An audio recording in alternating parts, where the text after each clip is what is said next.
Beautiful, they chorused. It is, rather nice, isn't it? Patty admitted.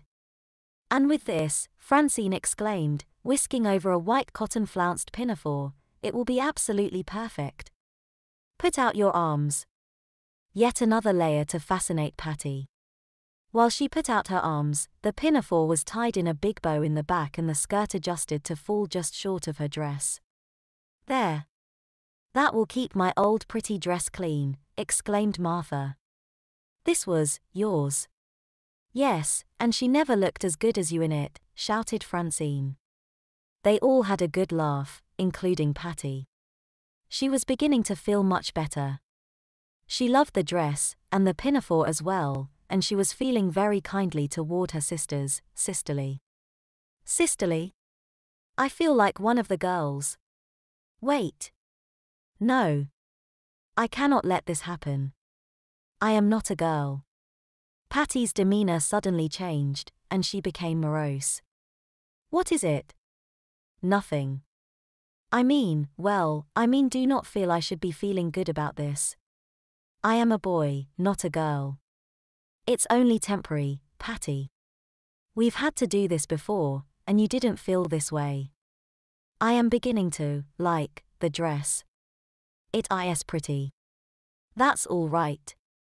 But, you see, I like the other things, too, except the corset, she quickly added, rubbing her waist. Oh. What things? I like the way the petticoats feel on my legs, and the pantaloons. That's all right, that's understandable. We like that too. But, I'm a boy. Well, yes, but you are dressed as a girl right now. So you can feel that way. You have to take the corset, so why not take some pleasure in the good, as you see it, the petticoats? We manage. Are you going to tell Gram how I feel? No, sweetheart, said Francine. If we tell her about how you like petticoats, then she'll just find another punishment, and if we tell her about how you detest your stays, well, she'll make it worse somehow. Couldn't be worse than this, geez. Trust me, it could be worse. Smaller dresses have smaller waists.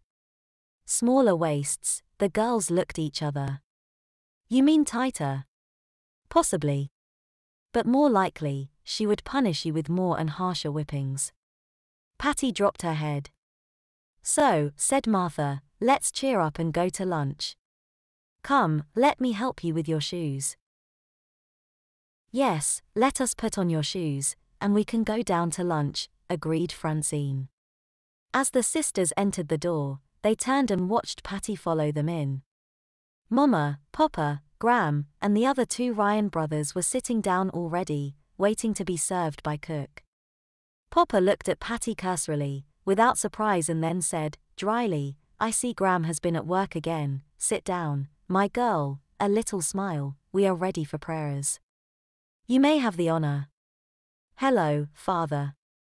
Hello, Mother. Hello, Grandmother. Hello, Harold.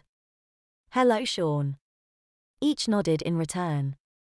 The boys were prohibited from using their usual familiar names for the adults, such as a Papa, when dressed as a girl. It was Gram's idea of propriety. The boys looked at Patty solemnly, they knew how she must feel. Mother said, make sure you tuck your skirts under like a young lady, dear. She always said this when she saw one of the boys in a frock sitting down, for it was one of Gram's sore points. She had many such points, and she didn't want to see the boys suffer any more than they already were. Yes, Mother, as she gathered her petticoats and the dress under her arms and stiffly Saturday. Even though her stays were hurting her, she smiled at Mother, knowing she meant well. Gram cast a sharp glance at Mother, as usual. Father just sat there, observing, his mind regressing to his youth, when Gram put him through similar rigors. Well, he'll be all right, I am. Perhaps he was, but there came times, now and then, when he asked Mother to dress him up, usually when one was at home. Father particularly enjoyed the soft and snuggly feel of petticoats. He even liked corsets. But, of course, he would never admit such to any of his handsome sons or pretty daughters. He let out a deep sigh as he folded his hands for prayer. Patty, dear Lord, forgive me for my transgressions and bless us all. Thank you for this food, Anne, she spit it out, make this frock time go fast. Patty! Yelled Gram. What was that? How unseemly. How unladylike. I'm sorry, grandmother. It just slipped out. Just for that, you will speak in a girlish voice for the rest of the evening. Do you understand, Patty? More embarrassment. Yes, grandmother, dear, Patty said in a high-pitched voice. The younger girls giggled and they all looked down. Patty squirmed in his chair and began to eat. But even the small portion she was given was difficult to get all down, her stays were so tight. She felt a bit nauseated, but managed to conceal it. But Francine noticed her discomfort, and whispered, if you eat slower, it will be easier on you. Girls always eat slowly. Patty glanced at her and smiled in gratitude, not only for the advice, but also more for the knowledge that she cared about her unfortunate brother. Then she unconsciously rubbed her aching waist again. Patty, young ladies do not continually touch their waists, said Gram. Desist. Yes, grandmother, in her high voice. Dinner proceeded fairly normally after that, with the usual talk of family affairs and situations, and soon Patty was immersed in talk, almost forgetting her tight stays. Her demeanor actually changed because of her attire, she was more delicate, more feminine.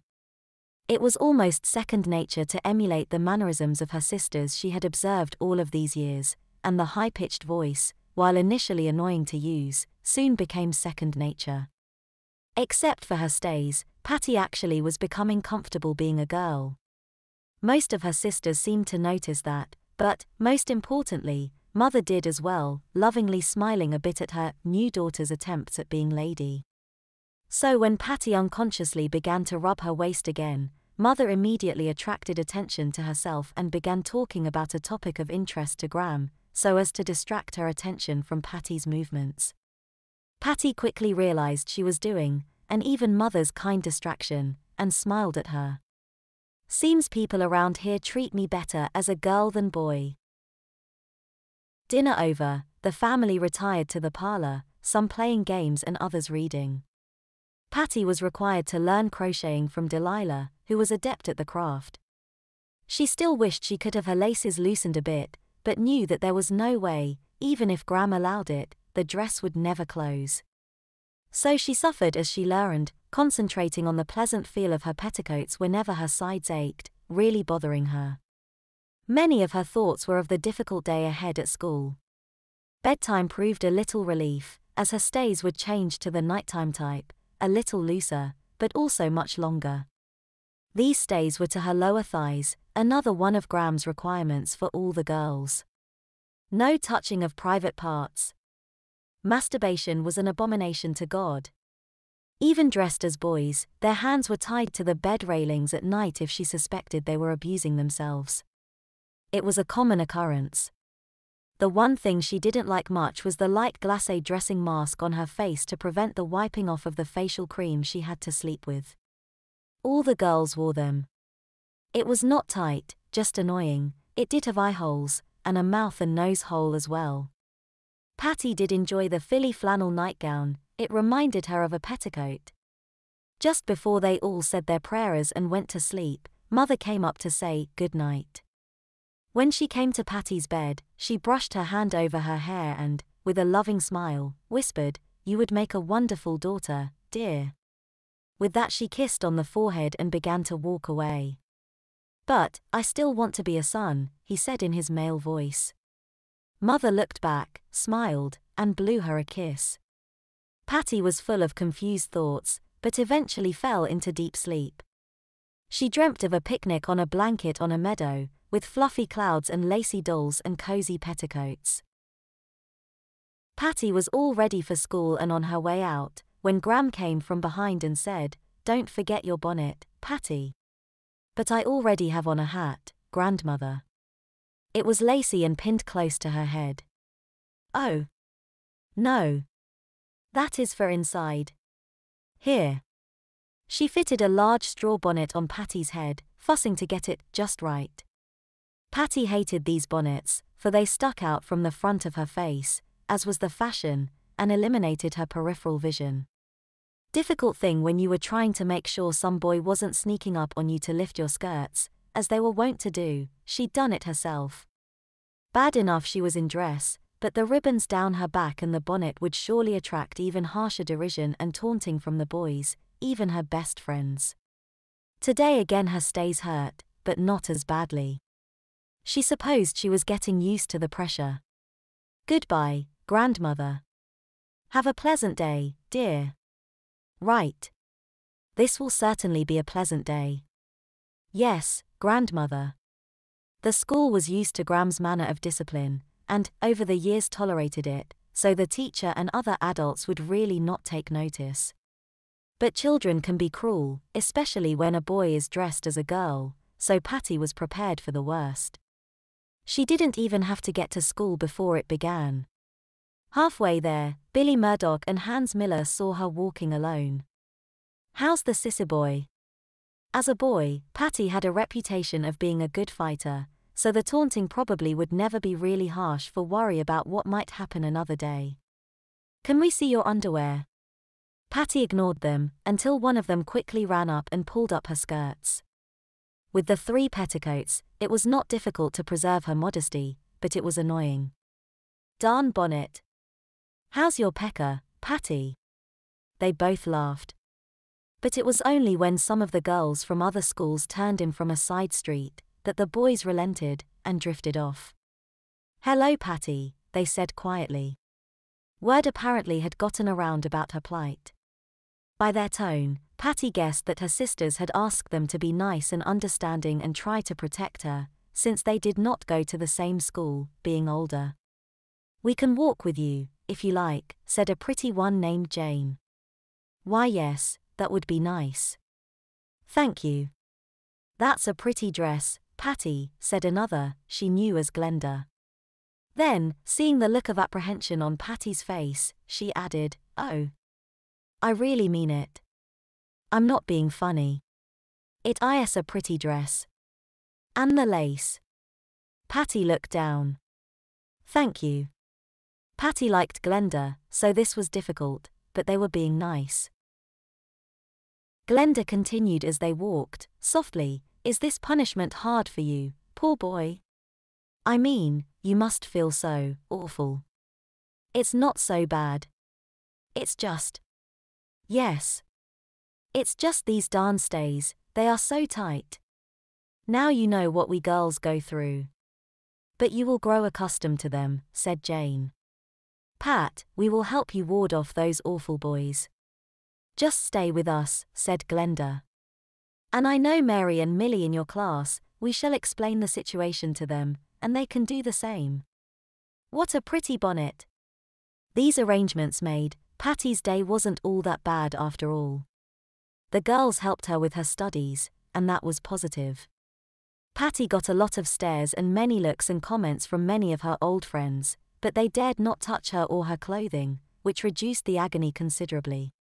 Her new friends also warned her when, because she was not quite used to looking after them, her petticoats showed too much, or she was just not quite ladylike in her manners. It was rumored that some of the teachers actually reported back to Gram any indiscretions.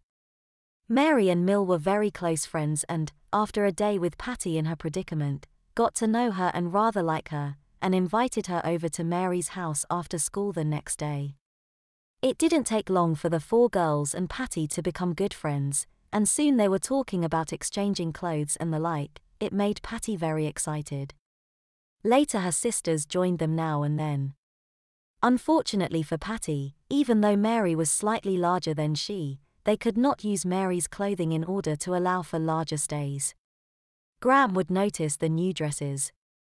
So Patty continued with her struggle, finding solace in some of the stories the girls told her of their past difficulties with tight stays. Soon, Patty's period drew to a close, and once more, he found himself in boys' clothing. Then, somehow, the closeness that had developed with these newfound female friends slowly vanished. The assumption has to be made that, whilst dressed male, Pat could not confide in them, or act feminine, and therefore, alienated the girls a bit, making them feel uncomfortable. This soon dawned on Patrick. One thing was for certain, Pat enjoyed his time with the boys less and less, partly because he had reveled so in his time with the girls, and also because the boys began treating differently, not as friendly. Perhaps they were somehow intimidated, or confused. Or perhaps they had less and less in common. One thing was clear, Pat actually missed the petticoats. He was relieved that he did not have to wear stays any longer, but it appeared to be a reasonable trade-off. So, somehow, in a few days, Patrick didn't hesitate as he trampled Graham's prize flower bed, visions of soft petticoats and friendships in his mind. As time went on, it was noticed that Patrick was always bad, Patty was always good. And little by little there was less and less of the former, and more of the latter, happily learning the ins and outs of lacing her waist tight from her friends. After all, she looked so pretty that way.